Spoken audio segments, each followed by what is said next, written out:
Şimdi Sayın Hayati Yazıcı diyor ki biz milletin anayasasını yapmalıyız. Nasıl olacak? Anayasa Türkiye Büyük Millet Meclisi'nde oylanacak. Türkiye Büyük Millet Meclisi şu anda milleti temsil ediyor mu? Bugün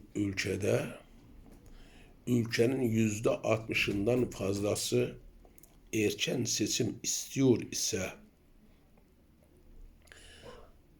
bu demektir ki bu ülkenin %60'ından fazlası mevcut iktidar partisine güvenmiyor, inanmıyor, itimat etmiyor.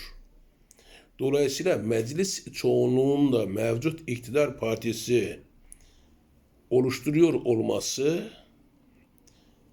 hasebiyle bugünkü Türkiye Büyük Millet Meclisi'ne de bu milletin büyük çoğunluğu güvenmiyor, inanmıyor, itimat etmiyor.